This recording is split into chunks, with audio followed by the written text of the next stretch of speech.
Welcome to Newton's Macabre Tales. To find more free short stories, visit www.newtonwebb.com with 2 B's. The Black Fog by Newton Webb. 11th of October, 1958, Grimsdyke. The town of Grimsdyke slumbered. An ancient fishing village, its population had aged and dwindled. The brick buildings remained as a hollow shell for a diminished community. Ted lay on the bonnet of his father's car. Next to him, Sue was decanting cider into 2 tin mugs. She pulled a face as some splashed onto her blouse. Pulling out a fresh cigarette, he lit it and took a deep drag. The tip flared with more energy and enthusiasm than he could ever remember feeling. Numbly, he accepted the mug with a grunt of appreciation. He hated this town. Look! Sue pointed at a roiling fog bank. Dark in hue, it swept in from the sea and enveloped the lighthouse. The blazing fury of the bulb, guardian of the seas, was quenched, swallowed by the thick black shroud. Ted sat up, for once interested in something other than his dismal life. Isn't the whole point of lighthouses that they can pierce fog? Sue offered her mug to Ted. I want to go home. I don't want to get caught in that. Drinking the last of his cider, Ted gazed over at the fog. It stopped coming in. Ted! Fine. Get in the car. I'll drive you home. Leaping off the bonnet, he tossed the butt onto the damp grass. Clambering into the car, he checked his hair, made some adjustments to his pompadour before pursing his lips with approval. The radio crackled with the tail end of Louie Louie as the ignition fired. The road rumbled under their wheels as they crawled through the narrow streets. Ted parked outside Sue's house, and they shared a lingering kiss before she ran to her door and began the slow process of creeping silently inside, back to her bed. Lighting another cigarette, Ted drifted home, listening to music and dreaming of escape. It was early in the morning when he finally parked up. Taking a beer out of the fridge, Ted sat down on the floral patterned sofa his mother had been so proud of, and took a long swig. Lurching forward, he turned on the television and adjusted the dial until the plum tones of the BBC wafted over him. His barely touched beer lay bereft, as the velvet darkness of sleep enveloped him in its dark veil. He was woken by his dad crashing about in the kitchen. Jumping up, he saw him filling the kettle. Sit down, Dad. I'll make you some tea and toast. Taking the kettle off him, he ushered his dad to the sofa. Mum will be back soon. She'll do it. His dad had settled himself down. His gaunt frame was enveloped in an oversized cream woolen jumper. Yeah, of course she will, but let's treat her, eh?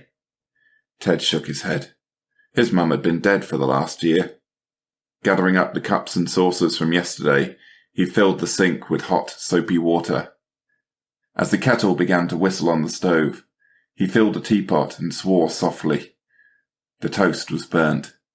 He scraped off the black, and then covered it with a thick slather of butter.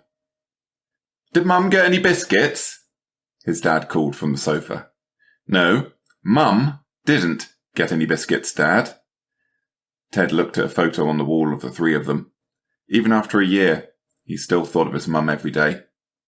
He looked down at the burnt toast and smiled. She had always burnt the toast. Then anger flowed through him. If you hadn't killed yourself, then I'd be out of here, free to escape this cursed town. Instead, he was left looking after his shambling wreck of a father. Since she'd been found dead on the beach, his dad hadn't been able to work. Barely ate, just drank tea in front of the TV and rotted. Ted didn't have that privilege. Instead, he had a job. In Grimsdyke, that was a privilege in itself. Munching on a slice of buttered toast, he carried over his dad's breakfast. There you go, Dad. Ted slapped it down without ceremony on the side table. You're a good kid, son. His dad looked up at him with watery eyes as he munched on the toast. Ted didn't respond. Still in yesterday's clothes, he brushed his teeth, corrected his hair, and left for the harbour. His manager Bill nodded at him with approval as he took up his station. Ted kept to himself, but always arrived early and worked hard. Anything to get out of that coffin of a house. The others complained about dwindling fish stocks and foreign imports taking their jobs. Ted didn't. He just kept his head down. As the others were let go one by one, Ted survived, day by day, repairing boats, fixing nets, and scraping barnacles off hulls. He took a grim pride in his work. He couldn't bring back his mum, or fix his dad, but he was good with boats. As Ted worked to recork, pitch, and debarnacle the Ocean Ghost, he overheard old Pete talking about the lighthouse. Downing his tools, he wandered over. Both dead? How? Old Pete took his time.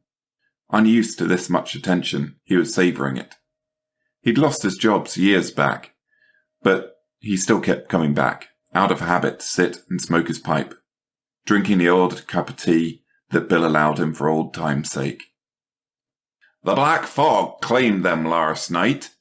It rolled over the lighthouse and swallowed their souls. Old Pete took a deep drag from his pipe. Ted was unimpressed. That's great, Pete, but what did the police say? Spitting a gob of saliva onto the harbour decking, Pete snarled. The blue bottles? Buzzing around? Knowing nothing? They don't listen to the old tales. No, Pete, they don't. They look at the evidence instead. Now, what did they say? Pete wafted a gnarled hand at Ted as if he was a foul stench. They said it was death by misadventure because they found an empty bottle of whiskey with them. Natural causes? My arse. They want a coroner's report. Waste of time. It was a fog that got them. I'm telling you. Sure it was, Pete. Ted walked back to the Ocean Ghost. Old Pete, less than impressed by his dismissal, bellowed after him. It were the fog, I told you. It used to claim fishermen, but there ain't enough of them anymore, so it's coming for the land. Standing up, he shouted across the harbour. Do you all hear me? It's coming to the land! Bill turned around annoyed. Shut your trap, you crazy old coot, or I'll kick you off my dock, you hear me? Grumbling and muttering, old Pete returned to his seat and sucked angrily on his pipe, watching the sea. Ted could see him mumbling, but thankfully could no longer hear him. As 6 o'clock came around, Bill counted out Ted's day wages into his hand. Nodding his thanks, he strode off. It was getting colder, so Ted quickened his pace. Stopping by the harbourside shop, he went up to Sue, who sold him some smokes and a bottle of local cider. He remembered his dad's request this morning and picked up a packet of biscuits. Shall I wait for you? He leaned over the counter and gazed into her eyes. Unimpressed, she pursed her lips. No. Go home, bathe, change your clothes, and pick me up at 8 when you don't reek of fish. Do you want dinner from the chippy? Sue shrugged. It isn't like we have any other options in this town. She bagged his purchases for him. Taking the bag from her, he gave her his cheekiest grin and leant over to kiss her cheek. Get off with you. I'm working, you scoundrel. She softened the blow with a wink and then sniffed. And you stink.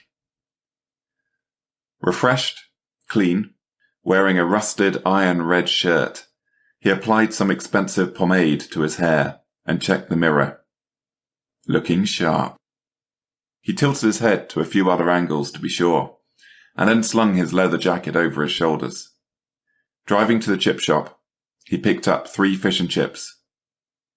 He dropped one of the newspaper-wrapped parcels of food off to his grateful dad, leaving the other 2 in the passenger seat, filling the car with a scent of salt and vinegar. He swung by the harbour to pick up Sue. She was all ready and waiting for him in a fetching powder-blue blouse, waving and smiling happily. They drove to their favourite viewpoint overlooking the sea. Climbing onto the car bonnet, they sat munching on the salty chips and drinking cider. Sue was burbling on about the lighthouse. Ted tried to block her out. The deaths at the lighthouse reminded him of his own mother's death the previous year. He drank deep and reflected that they should have bought a second bottle. "Ted!" His eyes snapped open in annoyance as she pointed. The black fog had returned and was rolling in again. It had enveloped the lighthouse and showed no sign of stopping. "Get in!" He jumped down from the bonnet. Sue followed anxiously. By the time he had reached Sue's house, the fog had enveloped the streets. Forced to park up, he walked Sue to the door and then began the slow walk home. His hand out, he could only see a metre in front of him. The town was silent. Everyone was inside, he guessed. It wasn't far to his house, but as street lamps and bins loomed out of the fog at him, they forced him to slow his pace. The fog tasted of salt, and it was getting thicker. When his front door appeared out of the mist, he chucked his cigarette butt onto the floor and breathed a grateful sigh. He walked into the front room. "Mum?" From the sofa, his mum turned around from where her arm was around Dad. "What are you—" Ted blinked. "Is Dad okay?" He moved forwards to check his dad's pulse. His mum laughed with the same musical tinkle he remembered so painfully. "He's all right. We just had a celebratory drink, that's all." Dad opened his eyes and smiled sleepily. "Hello, son. Your mother's back. Isn't it wonderful?" Ted looked back at his mum. They said you were dead. We saw the body." He stepped back. "Dad, you be in bed. You don't look well." She kissed the top of Dad's head as he gently nodded off. "He's fine here, Ted. Come and join us. It's been a long day for all of us." Ted backed away. Gesturing again, she patted the sofa next to her. "I haven't seen you in a year." "Sit down. I'll explain everything." Overloaded, Ted made for the door. "Ted! Ted! You get back here this instant! Don't be rude." The screeching tone echoed after him. "Ted!"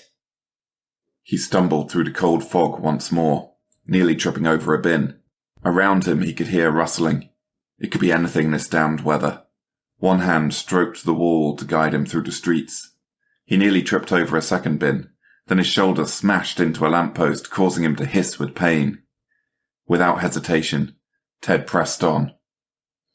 His mind was locked up, unable to process what was going on at home. I saw her dead. Dead! Who was that at home if it wasn't Mum? Could it have been someone else in the mortuary? His breath was short, the emotional and physical stress getting to him. I need a drink. Finally, he reached Sue's house. He banged on the door with his fist. Then, without waiting, he went to the living room window and gasped. What the... Jack was sat on the sofa with a gently nodding Sue. Jack, her 8-year-old brother, the same one who disappeared 4 years ago. And he hadn't aged a day. This isn't right. Without thinking, Ted kicked in the front door. It took 3 attempts. He raced into the living room. Sue's head was nodding dreamily. Her eyes slowly blinked open. Jack came back. Isn't it wonderful? Where are your parents? His eyes thundered as he looked for a response. Sleeping upstairs. Why? Sue looked confused. What's wrong with the front door? Instead of answering, Ted stormed upstairs. Jack was screaming at him to stop. The bedrooms and the bathroom were empty. Ted tore downstairs. Jack bellowed at him. Stop! Stop!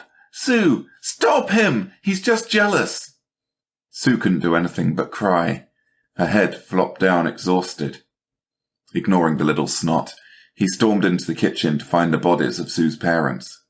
They were collapsed on the floor with looks of serene euphoria, arms around each other. "I told you to get out." He turned slowly to see the tiny form of Jack staring at him with malice. "You're ruining everything." Ted started forwards, then stopped as Jack's body shifted and twitched, the face contorting grotesquely. Ted stopped in his tracks.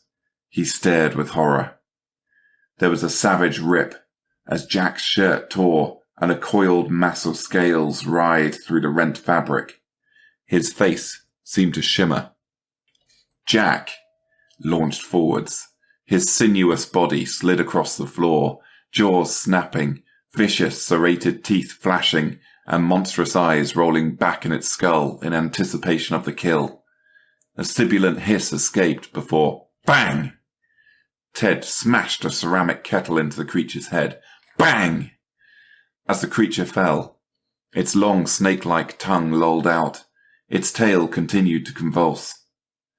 Ted didn't stop hitting it until its skull was shattered and the beast was very, very dead. A long, loud scream came from the front room. Sue was slumped against the wall, her face pale. The body of the giant eel-like creature slowly morphed back into the form of young Jack. "I can explain," Ted started, dropping the kettle and holding up his hands. "I saw the fucking snake, Ted," Sue snapped. Ted breathed a sigh of relief, then turned to rummage through the kitchen drawers until he found a cleaver. "I have to go. Dad's with one of those things, is pretending to be Mum." "What are they?" "Who gives a shit? I have to go, and fast." Racing to the door, Ted was halted by Sue grabbing his arm. "Not without me, you don't. My mother has returned the bloody eel. You're staying here." Ted tried to shrug Sue off. She clung on. "You want me to stay alone in the house with that thing? You can sod right off, Ted." Supporting her, he relented and they both stumbled out into the fog. The rustling sound was back. Sue gripped his arm tighter. He shook her and pressed a finger against her lips. It wasn't rustling he'd heard earlier. It was slithering. Peering through the windows of the houses they passed, they saw happy families, all on the sofa, watching the TV, mostly dozing. Still, there was always one family member awake, one family member that turned to look at them with a blank expression on its face. They arrived at his own front door to find his father asleep on the sofa. Ted threw open the door, a cheery smile across his face. "How about that hug, Mum?" She beamed at him and patted the sofa. The cleaver thunked right between her eyes. An inhuman scream burst from her lips. Her body didn't change.